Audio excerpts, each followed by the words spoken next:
Well, hello from Liverpool. That was Jeremy Corbyn's speech. They're just still singing the red flag in the conference hall, but they started off, Kate, with All Together Now by The Farm. So, are Labour all together now? Well, I think it was an interesting speech from Jeremy Corbyn. It was a bit of a run-through of his favourite things to talk about. So he talked about homelessness, and there were some really interesting and quite good, actually, sections in there about forgotten communities and about why Labour will offer something different to those people, which I think was quite a powerful message.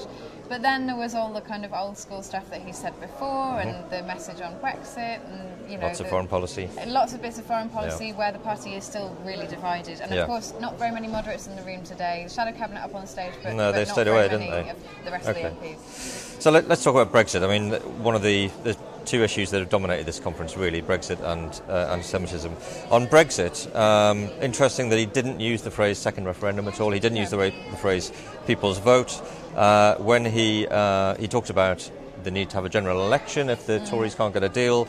If Parliament votes down a Tory deal, or the government fails to reach any deal at all, we would press for a general election. And then sort of almost said under his breath that if there's no general election, all options are on the table. He sort of said that very quietly while people were still clapping, almost as if he didn't really believe it. Failing that, all options are on the table. Interesting.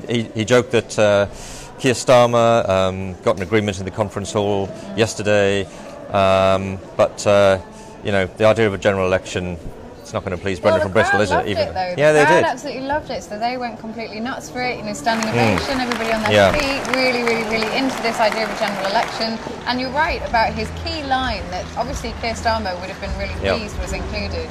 This idea that actually all bets are off if they can't get a general election.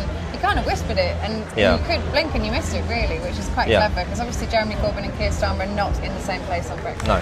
Keir, having got agreement yesterday in this conference hall, getting one in Brussels should be a piece of cake.